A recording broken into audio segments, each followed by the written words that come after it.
Hello, everyone. We are live on Facebook for tonight's event, Ask Nicole. I've got a lot of questions queued up by people who sent in their questions in advance, but we're still taking questions in the comment box.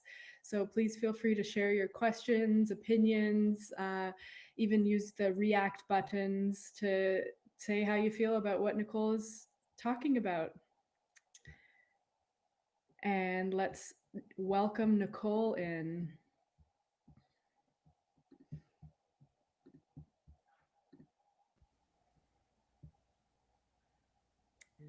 Hi, Nicole. How are you? I'm good, Alyssa. How are you doing?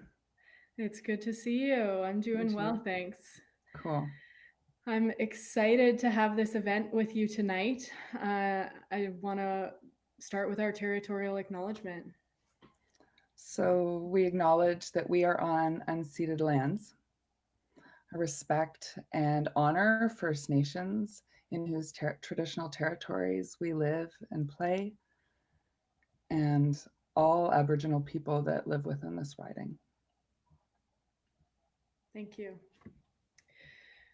We will be watching closely the comments bar here. So if you have anything to say to Nicole, now's your chance. I'm really excited to be here with Nicole tonight. I've worked with Nicole in past elections and through the West Kootenay Eco Society, where she was the executive director. She's also been a school treasurer and has formal training and experience in economics, finance, international trade, as well as political organizing, which is where we've played with most. The reason that Nicole got involved with the Green Party is their core values. The six core principles of the Green Party are participatory democracy, sustainability, social justice, respect for diversity, ecological wisdom, and nonviolence. And I find it really hard to argue with any of those. It does keep So, us on track quite nicely, yeah. absolutely. Um, as you know, Nicole, I work at the Kootenay Co-op, and one of the things that we turn back to every decision we make is back to the core values. And so I know how important these principles can be in operating. Hmm. Yeah, it's a So, beautiful business model. I'm so pro co-ops, but we'll get to that later.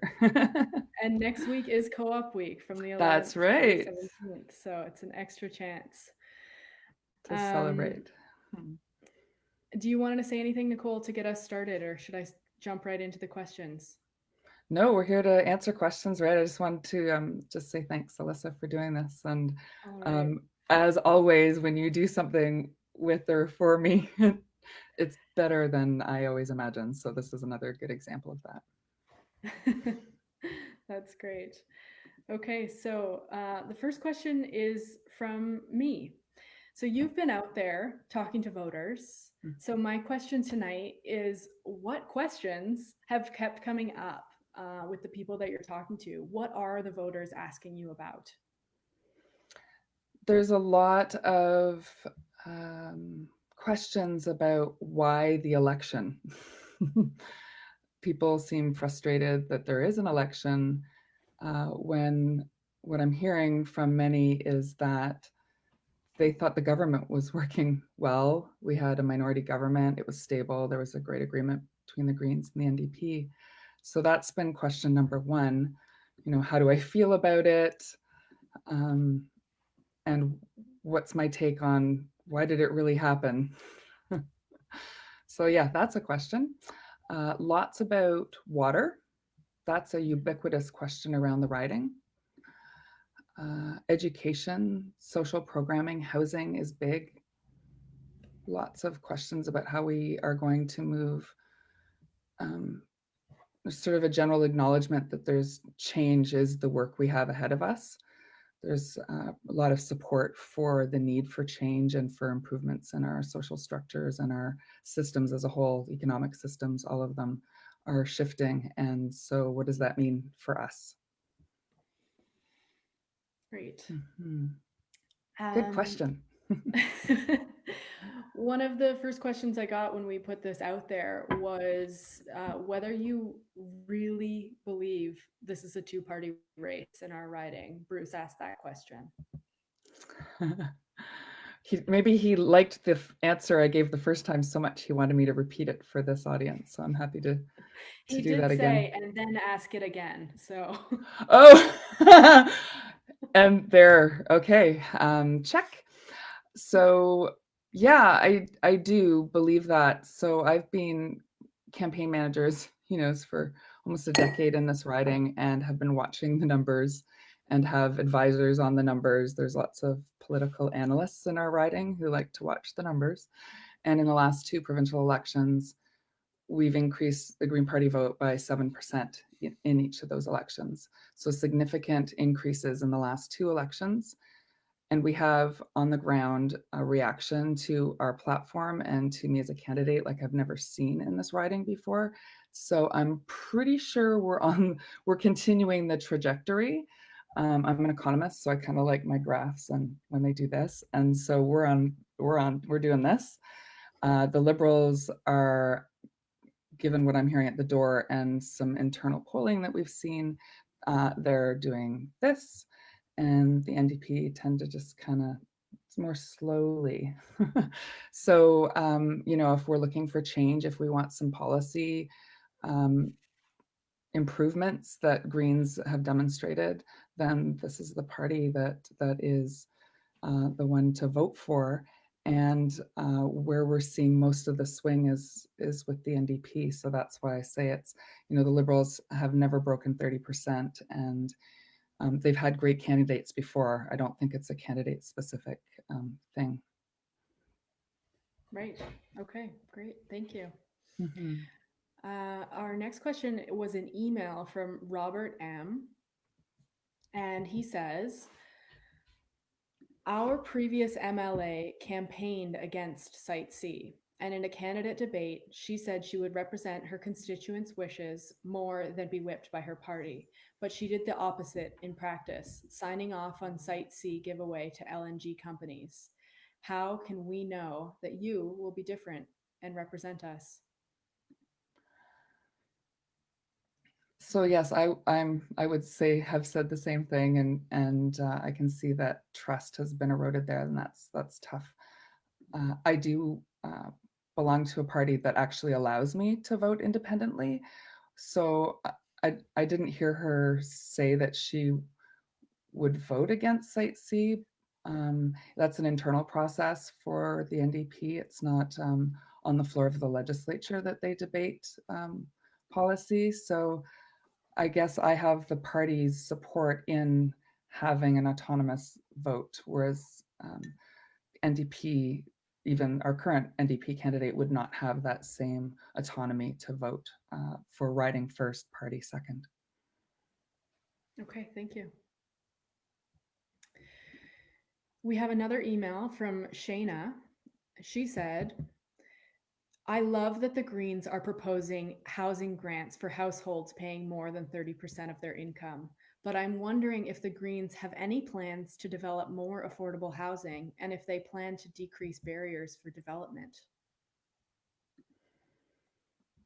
Thanks, Shayna.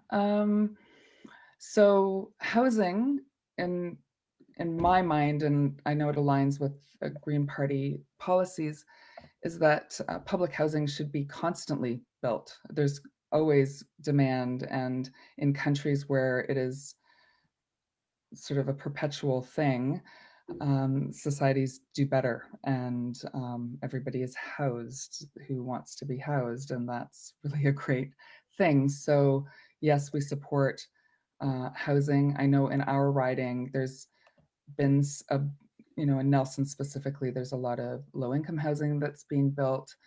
I'd like to see that blown out to the rest of the riding so that other communities are benefiting in the same way.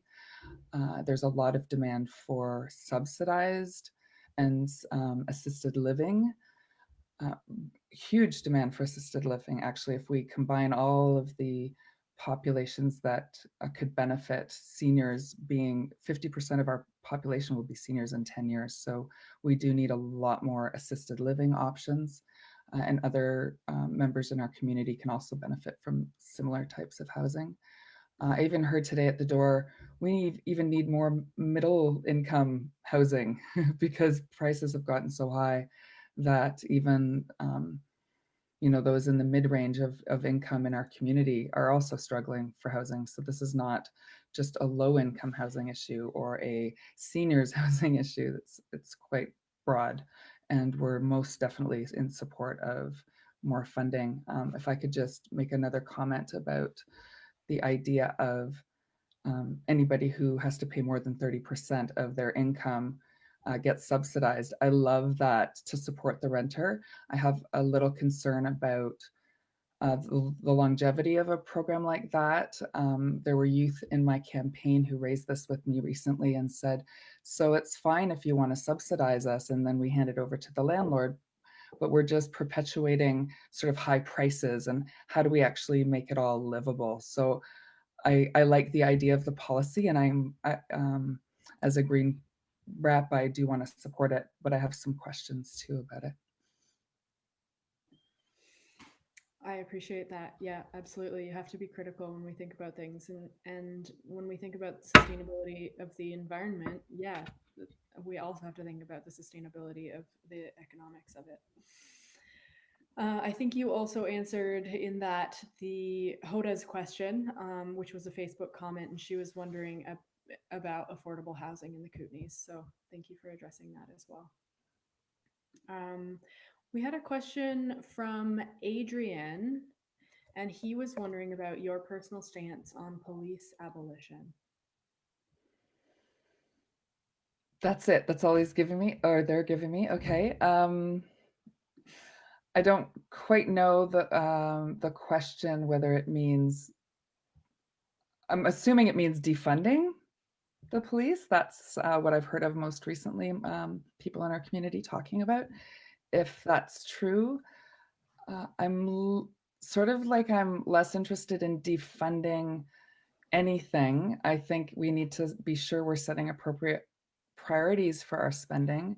And what I would like to see is if, the reaction on defunding police to me is a reaction to them being unable to handle certain kinds of situations appropriately. And so who are the people we actually need dealing with those situations, and perhaps rejigging people's responsibilities and that kind of thing. That tends to be how I would support that kind of work. So I'm not interested necessarily in defunding any existing systems or, it just sounds to me like more is needed and more people with more perspectives and skills need to be added to the equation rather than people being removed. Absolutely. Our next question was from someone who wishes to remain anonymous. Okay, fair They enough. said, I would like to ask a question, but I have a fairly high profile government job in Nelson. I have already been outspoken, and doing so has endangered my job.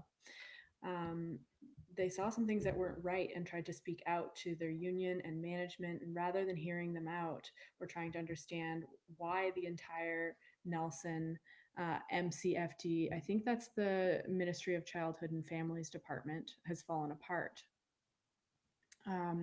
So this person has spoken out on behalf of their team and apparently has been ignored and characterized as a rogue or unbalanced person, which is the typical treatment of anyone in the realm of whistleblower.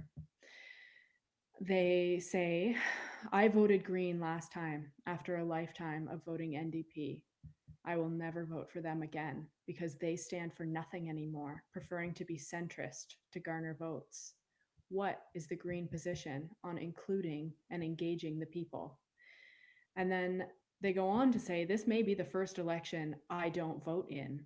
I am 64 and have voted since I was 18, but I am very close to being done.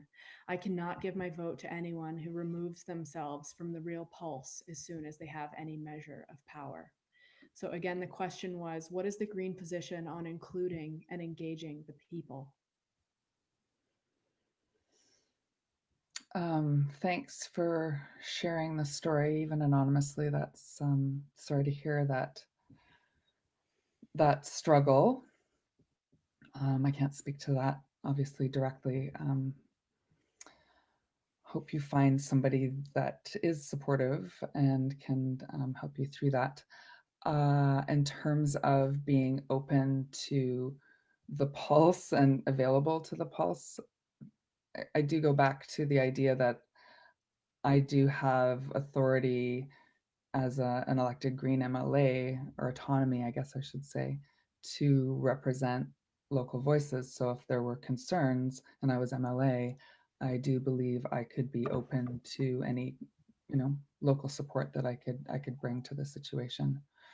In terms of, I've been asked, it's difficult these days to stay in touch with everyone because we're communicated at from so many different sources. So you got to be on Facebook and, all these things. Well, when somebody's got serious concerns, they're picking up the phone and they're calling the MLA, they're writing a letter, and those things will always get responded to in my office for sure. I have no doubt that I can support that. And whether I'm going to support an idea or not, that we have a dialogue about it. And I just commit to being open. That's how I operate. I think my team and places I've worked can contest to that.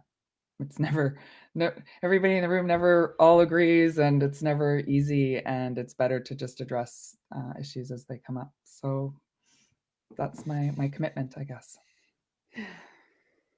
Thank you. I think we all appreciate that. And that is one of the reasons that I am involved in this campaign and volunteering for you, because I believe wholeheartedly that that is the truth.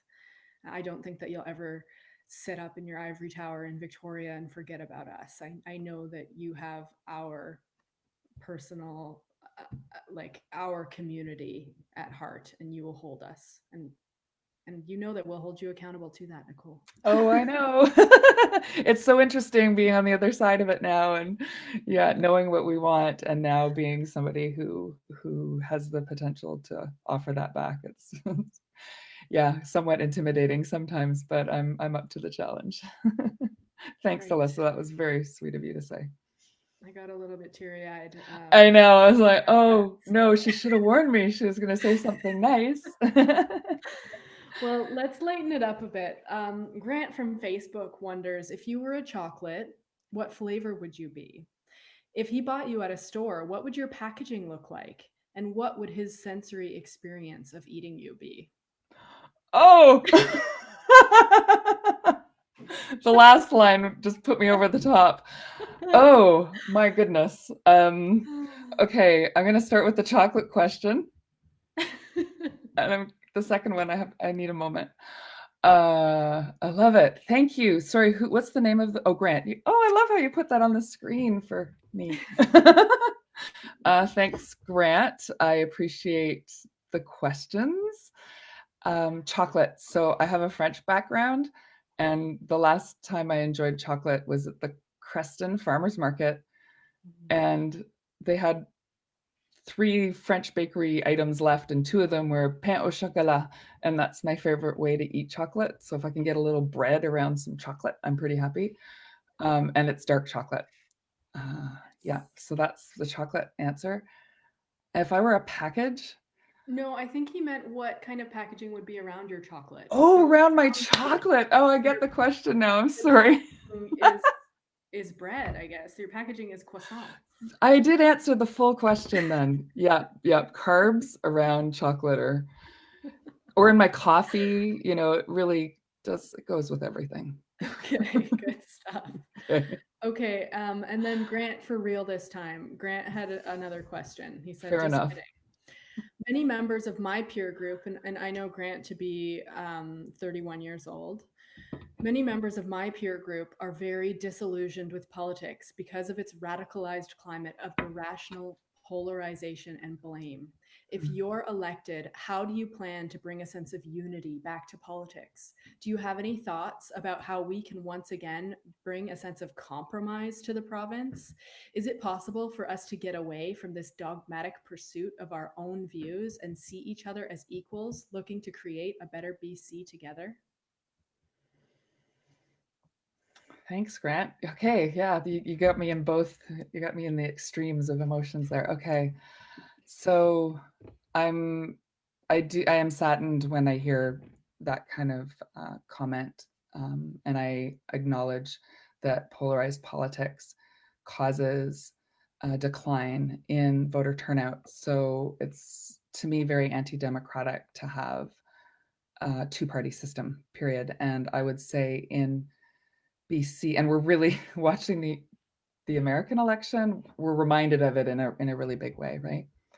And here in British Columbia, until Greens got elected 2 terms ago, there was a two-party system here too. And I agree, polarized. Who wants to get involved in that? And what really drives me crazy about it is it reduces every issue that's being debated or discussed down to option A or option B. And very few issues that a government needs to deal with is that simple. Everything's way more nuanced than that, often way more complex than just A or B. Pick your side. So I offer a green seat in the legislature that does exactly what you're asking for and brings a third voice set of values that are very clear to the table, and a voice that is willing and strong enough to hold parties in power to account. So if what you're looking for is that, I recommend you vote green this election, and let's maintain a strong, stable minority government with Greens at the table. Absolutely. Oh, yeah. Okay, let's take our first question. So we do have two more questions from the pre-questions, but they are second questions. So people who'd already submitted one. So we'll come back to those if we have time. Nelson Kootenay Lake Tourism wants to know, what position do you see tourism having in the future of BC and our region? Well, it's the future of it is could be very bright, and one of the hardest hit industries in this moment. So I can see it only going up from this moment. And I know that in the last week, I've talked to 3 chambers of commerce in our region, and they saw tourism grow. And many businesses are echoing that the last couple months have been amazing for their, so they're feeling almost netted out with the pain that was felt earlier in the season. And the tourism has changed, so it's somebody described it today as a coming in. So they're, everybody's traveling more locally. Yes, we're getting tourists from Alberta more so, but it's a lot of BC travelers too, and that it's not hurting the bottom line, and it's not, we do have to talk about winter. I'm curious to know how winter's going to go. So I see, the future of tourism being held and supported by government, incenting the industry to find new ways to attract, perhaps a different audience. Maybe we're not as focused internationally, obviously, for the next little bit, but I don't see a reason why the industry can't be equally strong. Just the audience might be shifting a little bit, and some supports might be needed to, get through these humps that we're in. But on a bigger, long-term thing, it's a foundational to the BC economy, and locally we know we rely on it heavily. So I see the future is bright. Great. We had a comment here just saying, yeah, co-ops. So thank you, Dorothy Hall, for that. Now, yeah, Randolph asks, how can Nelson-Creson riding further leverage a local food sector? What policies would help? Further leverage a local food sector? Yeah, so how do we build up our food sovereignty in our region? I know there's there's lots to unpack there. Thanks for the question, Randolph. There are land issues, although those seem to be somewhat improving. Farmers are finding access to land. Currently in the Kootenays, we are using about 10% of our agricultural land reserve. I'm concerned that if we don't use it, we might lose it. So I think there's lots of growth potential there in terms of land. There's lots of people interested in, building soil, but what's threatening most of our agricultural land in Creston right now is diminishing water supply. So I would see watershed protection in our region as a direct feeder to agriculture. So that is a policy that could use some serious improvement. So water, land. What else do we need? We need the sort of all that small business support. So I know these aren't specific to agriculture, but I hope you see that how everything is connected in our policies. The other one that I know I was reminded at the farmers market again in Creston, farmer Purple House Farm said to me, "Oh, that policy you have, universal basic income, we farmers love that, So when we have a bad year, if we'd love to keep farming and would do it probably way more enthusiastically and attract more people if we knew we weren't risking our own livelihoods if the crop failed because of weather or whatever." So universal basic income is a policy I'm interested in supporting, that I see a direct support to farmers. And then, there's already a food hub coming, and having more people on the ground who are advisors and can help connect farmers is great. Storage is a huge issue for our food security in this region. How are we, and this, Alyssa, maybe you want to add to that. You might know a little bit more on food storage. And my understanding is we need more of that. So there's some infrastructural stuff that's also needs to happen. And I see it as a no-brainer. Subsidies that we're pumping into Site C that has flooded some of the best agricultural land in our province and seriously threatened our food security. Why don't we take some of the subsidies we're pumping into building a crumbling Site C and pump it into our farmers? I'm good with that. Yeah. I stand behind you. Thanks. Kind of how it feels right now. It's more like lots of people in yeah. All right. I have just asked Sherilyn which question Sherilyn would like us to prioritize, but in the meantime, I'll throw in another question from Nelson Kootenai Lake Tourism because I like this one. Forestry and tourism work hand in hand. What policies will Green be putting forward to better keep our area a beautiful location for locals and visitors?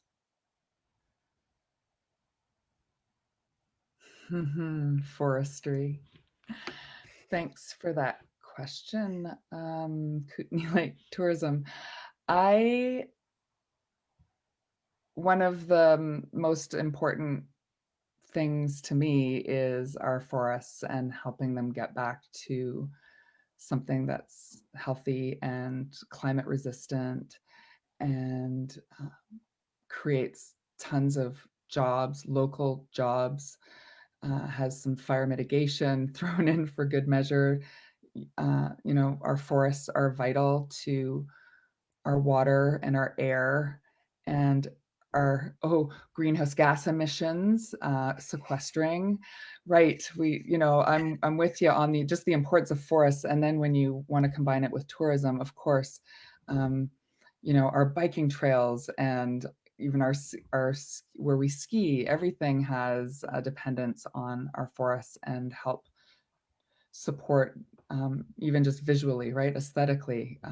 So clear cutting for all those reasons should no longer be an acceptable practice. I think it affects tourism from the visual aesthetics. Then we're not able to keep as high a snowpack. It changes all the hydrology. So I think we're on the same page there, that yes, our forests are vital to attracting people to want to come and see our beautiful home. And it's actually why most of us choose to live here too. So again, policies around clear cuts and creating plans that actually, in our forests, actually recognize all the voices and uses uh, of the forest, and giving everybody a voice in how we use them, I think is important and goes across all policies that the Green Party offers, which is community decision making and allowing for everybody a seat at the table when we make decisions about the land and the trees and the air and the water. Absolutely. Okay, we're going to change tack here a little bit and ask Sherilyn's question. Sherilyn did submit a question via Facebook comment, but is also tuned in and is asking again live. So thank you, Sherilyn. The BC NDP has just promised to hire 7,000 new healthcare workers in long-term care, LTC, and assisted living. In addition to bringing back the LTC jobs that were privatized by the Liberal government, they're promising $44 million to train new workers. What plans does the NDP or what plans does the Green Party have to invest in long-term care and to deprivatize healthcare? We also have big plans in that regard. I like the sound of hiring more. We know that there's a shortage already, and that under private operation that our long-term care facilities were not being managed well enough for our societal standards. So as far as the Green Party is concerned, I've just learned the statistic that in 10 years, 50% of us will be seniors. So we absolutely need a plan for that. And I'm not sure that just hiring, nursing staff is going to be I would hope that's not the complete plan, right, of where we need to go with long-term care and assisted living. And it's not just seniors who could benefit from assisted living. I've heard from anchors, assisted living is needed for people dealing with the opioid crisis and trying to, regain traction in their lives. Children aging out of foster care who can't quite make a go of it yet could use some assistance. So there's lots of demands in that way. But back to care and healthcare, there's a huge growth required that requires infrastructure and more staff, of course. So yeah, I see that only as being the tip of the iceberg in terms of investments that need to be made. Lovely. Sherilyn offers some more information here that the BC government's own 2018 labor market outlook states that the province will need upwards of 25,000 nurses by the end of 2030 to meet the province's healthcare demands. Before COVID-19, the nurse staffing shortage led to excessive overtime, heavy workloads, and burnout as nurses work to maintain safe care with limited resources. With the added pressure that the pandemic is having on the system, including the rollout of new government initiatives like the Hospital at Home program and the Surgical Renewal program, it's critical that immediate steps are taken to develop a health human resources plan to address the need for more nurses and alleviate excessive workloads the many are under. The question is, if elected, what steps will you take to ensure your government is invested in training, education, and recruitment strategies? What will you do to urgently develop appropriate staffing strategies to protect nurses from burnout and exhaustion? Thank you for that question, Sherilyn. Thanks, Sherilyn. I feel like you answered it for me. That right strategies need and plans that go further than 4 years down the election cycle. That's what I hear in your request. Really, is that we're making plans. We're recognizing that long-term need.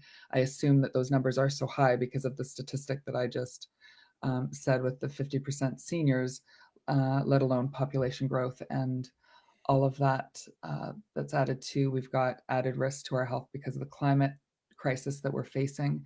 So, the demands most definitely on our healthcare system are only going up. And nursing staff is overtaxed in my mind because when we're looking at budgets, for example, and well, if doctors are more expensive to pay, well, how much can we get people who aren't as expensive to pay to do the work? And that happens in a lot of workspace. So we need to be careful about that downloading. And when we download, are there enough people there to help support it? So yeah, I think that long-term planning, being realistic about what is happening in our population and what's going to be needed long-term, and making plans to be building towards that. I agree that education and training in almost every sector right now is required. So that's great for our, Selkirk College and our riding and other schooling options that will only likely grow, especially in the caring economy. Absolutely. Yeah. Thank you, Nicole. Thanks, Um, Sherilyn, for that our question. Mhm. our question from Adrian, which came up by email or Facebook message earlier, he wanted Is to this the apologize. chocolate guy person? No, this is Oh, okay. this is the police Okay. question. I just didn't want to He be caught says, off guard again. okay. He says, I apologize for my short and vague question, as I've only been of voting age for a year and haven't exactly asked politicians questions before. So thank you, Adrian. We appreciate your courage in coming out and asking this question, and for tuning in and watching for the answer. So he says, but how do we add more people to the equation if we continue to overfund a militarized system, the police, that doesn't work, is built on racism and protecting the interests of the ruling class and not the people, and has proven that it cannot be reformed? I want to note also, Nicole, I'm keeping an eye on the comments here, Hmm. and Hoda is saying that police defunding is not police abolition. We just don't want militarized police. Um, and I'll let you answer, and then I can tune in on Brad's comment as well. Yeah, okay. So there's lots in there, and I appreciate, yes, Adrian, congratulations. I know it's always hard asking questions, and I hope I didn't come across as trite or anything with the first answer. I was just guessing, and I appreciate the clarification. And I hear Hoda's distinction, and I appreciate that. I Well, we're the Green Party, so nonviolence is one of our six core values. So when you say militarization, that's where I would say, oh, okay, then that's not what I was speaking to earlier.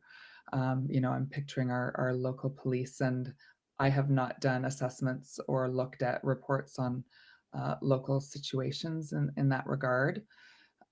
So I would be open to those discussions. And I know that the police locally have been open to hearing from groups and talking about decolonizing and um, systemic racism that I think we've all acknowledged is a problem. So I want those conversations to continue. And I still agree. I don't want to go more military. There is absolutely no way I would support that. And the Green Party is about nonviolent approaches. So nonviolent communication and negotiation and discussion, and when necessary, expression of when somebody's been hurt and all of that. So that's always the tack that we would take. So yeah, no, I wouldn't want to invest any more in arms and all of that. Right. Thank you.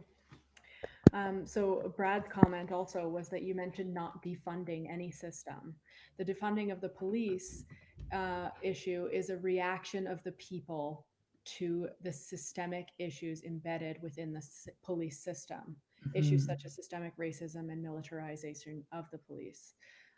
So how do you propose to affect change in that system? So it sounds like we've got a few people concerned about this in our riding. No, I appreciate that. Thanks for that comment. And um, yeah, I mean, inquiries are how we get to the, third party answers on those things. And I can't imagine without any specifics and discussions locally. I can't imagine just coming and going, sorry, right? Like I need to have the discussions, and I need to have all of us that are concerned having that discussion together. We don't fund the police provincially, so that's, I don't know how much influence I would have there, but absolutely part of the conversation. Great. Our next question is from Paul Kelly. Paul asks, 12% of working age RDCK residents are employed in the cannabis industry, medical, illegal, and increasingly legal recreational. Would the Greens change anything in the provincial distribution to allow the sector to flourish?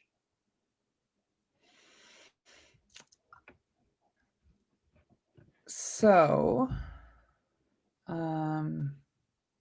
saying that we want the industry to grow, like to become more than 12%. Is that what, do you have some clarity there? Yeah. 12% of working age.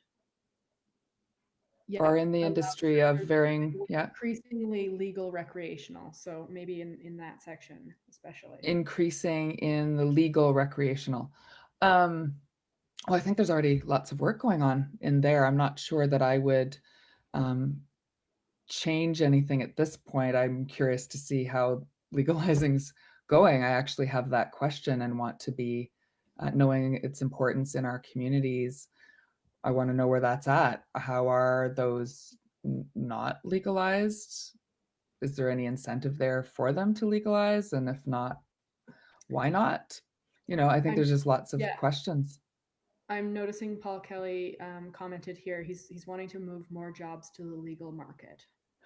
Okay? Thanks for that clarity. So that is what I'm exploring then with my questions. Is if they aren't willing to move, I don't know what the block would be. I'm assuming it would be that they don't think either the quality can be what they want it to be or that they would make as much money. But I don't know. I'm guessing. So I am really curious, and I know Paul is invested in the industry, and I'm curious to talk to you about how that's going.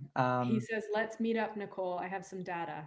Great. Yeah, I'm in. Totally would love to learn that from you. Thanks for reaching out, Paul. All right. And then I'll bring it back to Shayna because her other question was regarding hemp. So I'm wondering if the Green Party has any plans for industrial hemp as a green alternative to fossil fuels.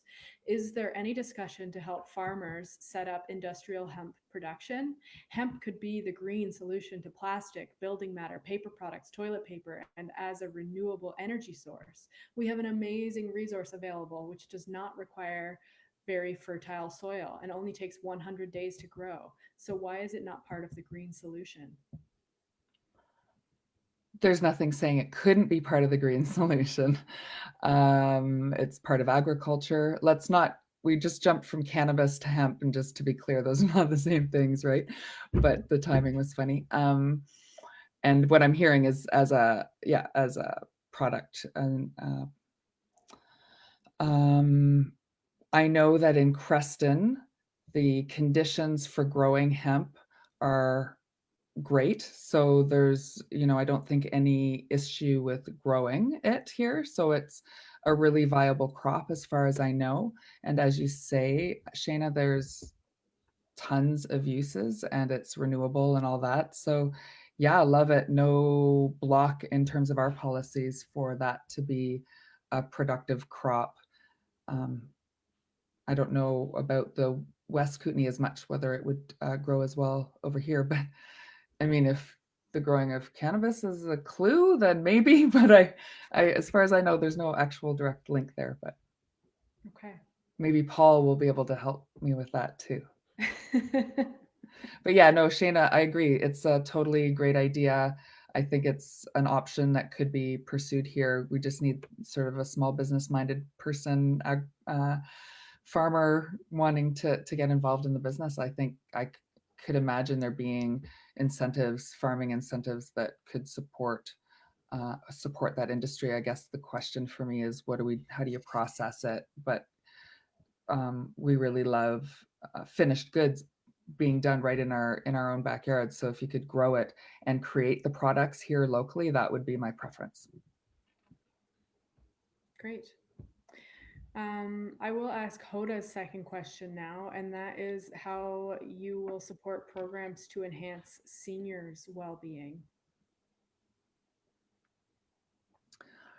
We've talked about this a bit, right? Around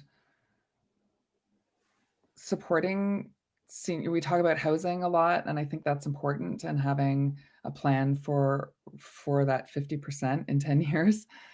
Hoda, thanks for the question. We talked too about, well, what's important for seniors, and I would say that by then we're pretty tied to community. We really love being around people.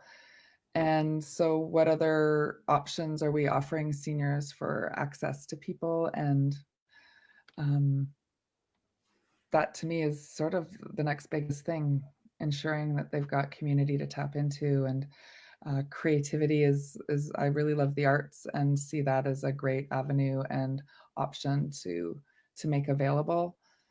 And there's also ideas of, well, seniors really do want to stay home as long as possible and not go into care. So if they're staying home, what services do they need to receive in that regard to ensure they're staying connected to their community and getting the health care they need?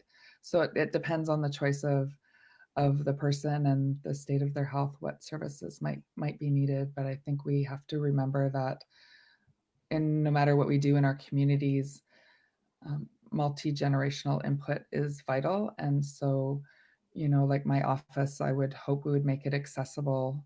If I am MLA, that it would be accessible to seniors and would, make our office accessible in the ways that are needed. So whether that means more time on the phone than maybe some people like to be, well, if we're available in different ways, then more people can access us. And I see that being important.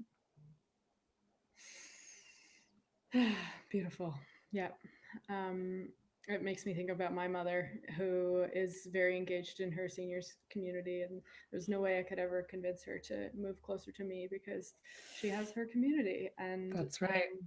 yeah, it's beautiful. Actually, she teaches seniors yoga and Nordic pole walking and Oh, are you kidding? What is Nordic pole walking? Nordic pole walking. Yeah, so it's walking basically with ski poles. So you engage your upper body as you walk. So it's It's great for probably seniors better than because mall they have the walking. support. Yes, exactly. These have spikes on them. You don't need to. Cool. I just wanted to reflect back to you some of the comments that we're seeing here. And Sherilyn was saying that she's glad to have so many young people engaged right now, and that was really nice to see. And Adrian responded saying that it feels so nice to be able to vote, and I want to become more politically active. I feel that youth are more politically active than ever before, and it's important to pressure our representatives to also reflect the interests of youth. Absolutely. Adrian, keep an eye out. We've got our youth led forum, all candidate forum coming up. I believe that's on the 21st, put on by Fridays for Future. Um, what else do we have here? Jen Aerosmith says, having had experience working with you, Nicole, I have no doubt in your ability to look long term and with broad inclusivity. Thanks, Jen. Thanks, Jen. Aw. Board member. Yeah. Hmm. Um, Dwin says social workers and or mental health professionals need to be a part of the police response. And Paul tunes in as well that I saw an NPD, not NDP, a Nelson Police Department member conscientiously helping a person down dealing with overdose today by the Royal. They're not all bad. Sometimes they're first on the scene and can save lives. And Adrian said, thank you for the clarification. Thanks for all that feedback. Yeah, it's beautiful. Mm-hmm. Um, where are we at here? I wanted to come back to a question that we've already addressed on Facebook. And that was I was just conversing with some friends, and they told me this is from Judson. They told me that the Green Party put a stop to Horgan's $10 a day daycare plan. Is this true? So let's just clear up that rumor. No. Not true, right? Yeah, what's the Greens plan on childcare? Tell me about Sonia's plan there. Oh, well, childcare. I mean, the problems in childcare. Okay. So it's more like The $10 a day childcare offer during the last election was interesting timing.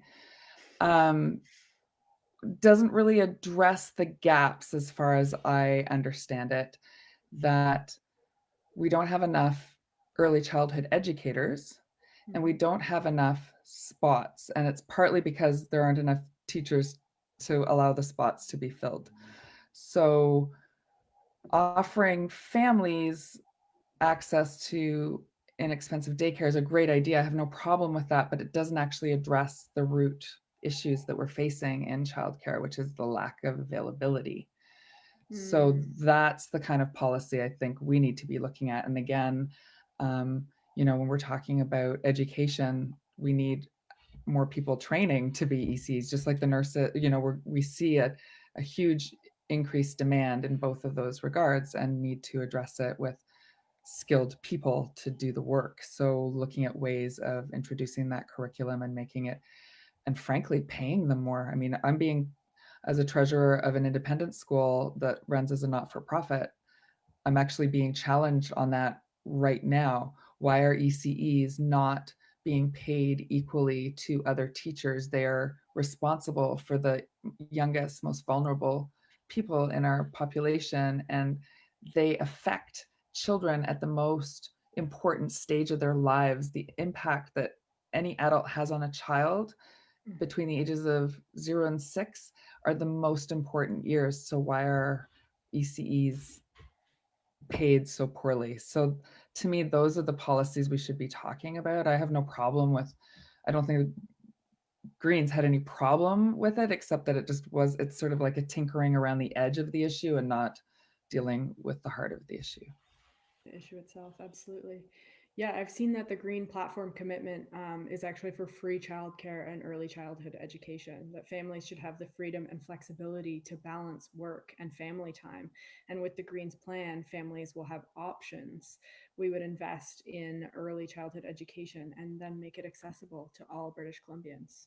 Yeah, but it's got to be there to be had too. So yeah, it's kind of a combo where it takes that idea of inexpensive daycare just to the next level. Great. I'm seeing Lynn Murray. He posted the link for the Fridays for Future All Candidates Forum if any young folks are interested in submitting questions ahead of time. So Fantastic. Thanks, Lynn. definitely do that. Thank you, Lynn. Judson had a follow-up question, not related, that was they were reading about NDP proposing a rent freeze to 2021 and making inflation adjustments permanent. What's your position on this? Okay, so those are two things. So having rent freeze is, given the times, absolutely no question, that's a great idea. Youth on my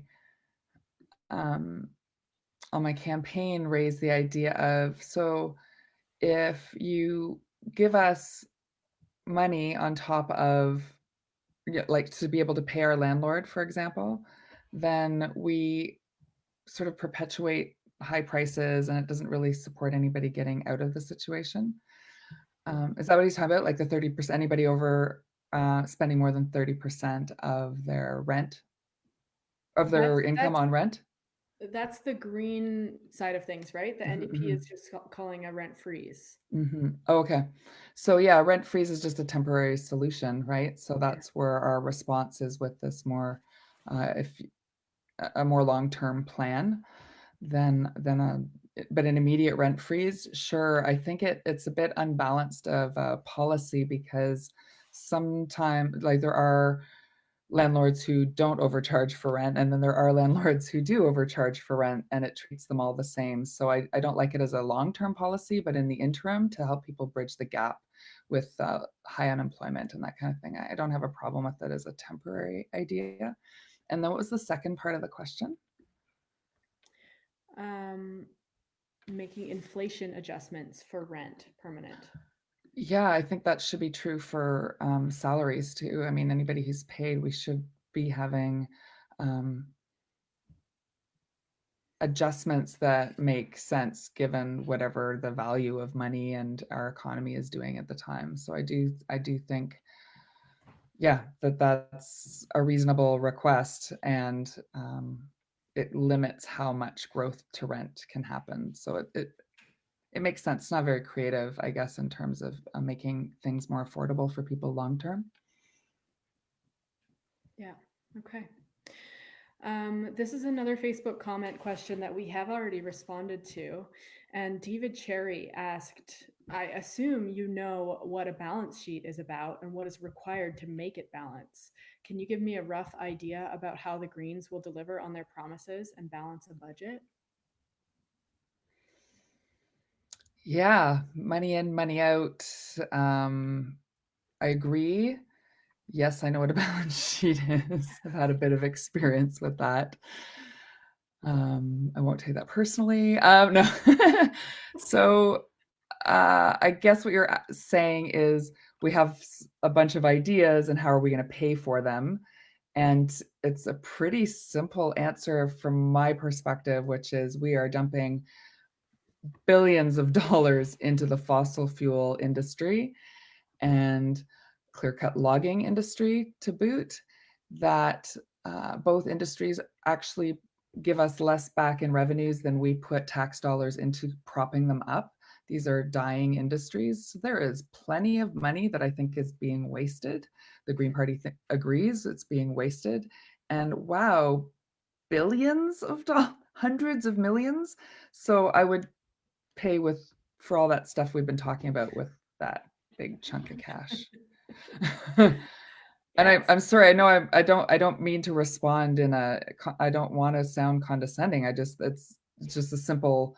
It's actually an easier answer as I say it out loud that there's this big chunk of money. So that's pretty easy to answer. Yeah. Great. So we are 4 minutes out from the end of this chat. I don't see any more questions in the chat. So last chance for those of you who are watching to put a question in, but It went fast. yeah, it did. It sure did. I would ask Nicole what your takeaways are from this. What's our conclusion here after this hour of chatting?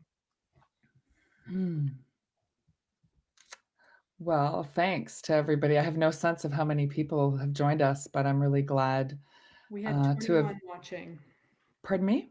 We had 21 watching live, but I'm sure lots more will see the live recording. So I'm grateful for those 21 people who spent this hour with us, and for anybody who watches after. I hope it's helpful and gives you some insight into who I am and how I think about things. And I would just bring this to the legislature. I'm open. I love feedback. I've learned tonight to think. I know where some of my gaps are. I'm identifying those as I go and reaching out to advisors to support me. I do now recognize I need an advisor with respect to policing, and that's a shortfall maybe that I have. So I'm grateful for the illumination there. Um, I don't know. I just love how every time I'm asked questions, they come out differently, and I just find it really fascinating to hear what people talk about and how they talk about it.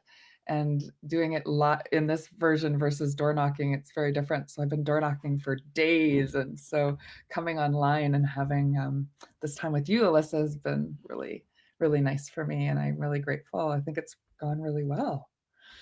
I think so too. Yeah, it's great. Yeah, I am noticing one more question. Do you feel like you have the sure. energy for one more? Mhm. Adrian's got another question for us. Yeah, Adrian, don't stop now.